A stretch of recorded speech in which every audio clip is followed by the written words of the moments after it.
Good morning. I'm sure we're all aware of the excitement of artificial intelligence. AI has the potential to transform how companies operate, the services that they offer, and the relationship with their customers. And it's this last point that I'd like to talk about today, how AI is being used to transform customer engagement. What AI means for marketing, for sales, and for customer service, customer care departments.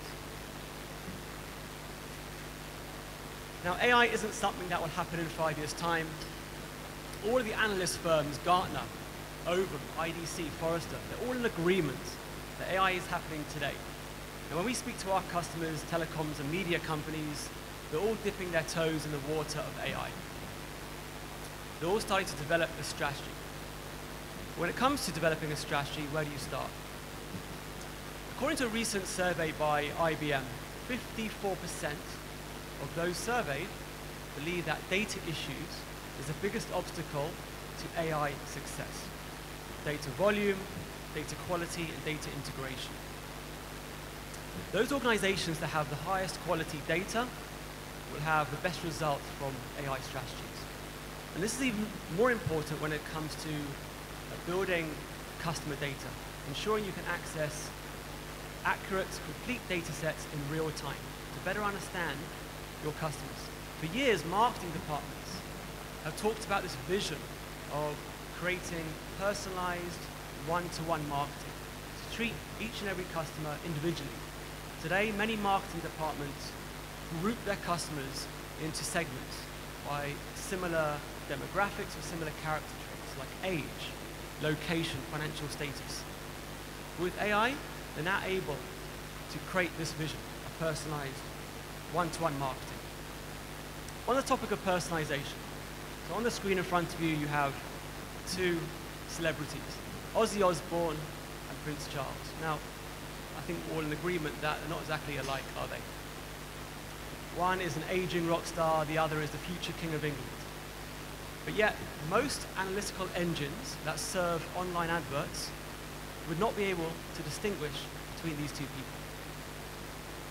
And that's because, believe it or not, they actually share quite a lot in common. They're both the same age, they live in the same country, they both have sports cars, they have similar vacations, they both have dogs, etc., and a number of other similarities. Now, I think we can all agree that aside from these similarities, these two celebrities are very, very different, from complete opposite ends of the spectrum. To personalize customer experience, customer engagement, requires very complex analysis of large volumes of data. To build algorithms based on each customer decision is just not viable, especially if you're a telecommunication or a media company where you have millions of customers. So at Amdocs, we're using machine learning to automate the development of these algorithms, to enable telecom providers to reach out to the right customer with the right offer or message at precisely the right time. To provide a great customer experience depends on you knowing exactly what your customers want and having the ability to deliver it to them at the right time and the right channel. Your average company has approximately 36 different systems that contain customer data. And for telecoms and media companies, it's usually a bit more than that. So the starting point is to build a 360-degree customer profile. When it comes to building intelligent customer experience, building a customer profile is really key. So starting with consolidating data from fragmented systems, first-party systems, and matching that to a single customer using customer ID matching. So taking information like cookies, IP addresses, device ID, user ID, email address, and many other IDs that ensure that these disparate fragmented data sets can be connected to the same customer. Once you've done that, what we're doing at Amdocs is actually integrating machine learning to calculate real-time customer KPIs, key performance indicators. Things like churn risk. What's the likelihood that a customer is going to leave the telecom provider and move to a competitor? or what you can see on the screen now, Customer Experience Index. Another KPI being used a lot at the moment is purchase propensity. What's the chances, what's the likelihood that someone is going to purchase a new cell phone or a new TV package? And then leveraging machine learning to trigger proactive notifications or next best actions. So we have all this information on our customers.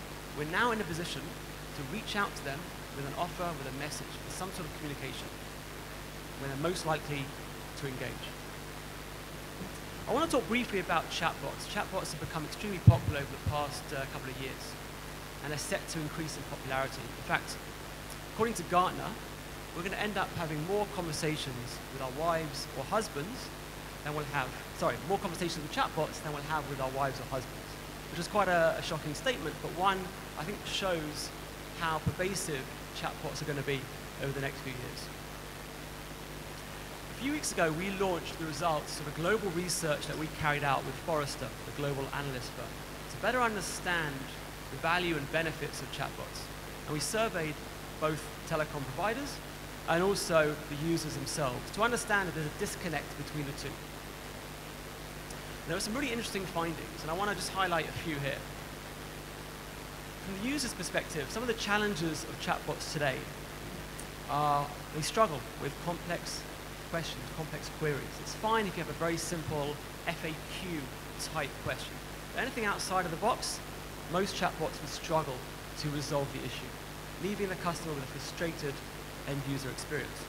The second is customers today expect to receive a personalized response, personalized resolution. But most bots in the market today are not integrated into the back-end systems. They're not integrated into the CRM or into the billing system or product catalog, which means, of course, the chatbot will be unable to offer any personal resolution. And a third area, which I find quite interesting as well, is bots lack human attributes and emotional understanding. We'll come to this shortly. So when Amdocs launched the smart bots a couple of weeks ago, we took that into consideration. We wanted to ensure that we had a solution that resolved each of those different customer concerns. And I want to show you a very, very quick demo of how we're using the bot today. Very, very simple example of a made-up telecommunication provider called NXT Communication. And we're showing a customer using Facebook, using the chatbot application on Facebook to engage with their telecom provider. So hopefully you can see the customer has written, "I'm frustrated, someone has stolen my phone." Now the customer has not explicitly asked for anything in particular, but yet automatically the bot is translating the customer's intent into an action. It understands that the customer has lost or stolen his phone or had his phone stolen, so automatically it's offering the option to suspend your subscription. And the third thing that is going to happen is, again, the bot realizes that the customer does not have a phone, so it's automatically offering the customer a new phone. Not just any phone, the option of 2 or 3 phones. Again, the phones are based on what the customer has purchased previously and based on the customer profile that we talked about before. Very, very simple example. And it's really key when it comes to developing your own bot or when it comes to looking at partnering with third parties, that the bot is able or includes specific industry intents. Every industry has specific terminology, has different ways of doing things, and specific intents. In this case, we've shown an example of a telecom-specific intent. I explained before around some of the challenges around bots, and the last point in the research talked about human understanding. Now, I think we're all aware that communication is a lot more than just what we say or what we type. It's actually a bit more nuanced than that. It's all around our emotional state at the same time. I want to show you a very, very quick 45-second demo that really brings to life the concept of sentiment analysis. This is something that we're trialing at the moment, not just using sentiment analysis in the bots, but also enabling the agent in the call center to better understand the customer whilst he's on the phone to the customer, and also to be able to personalize the response to the customer as well.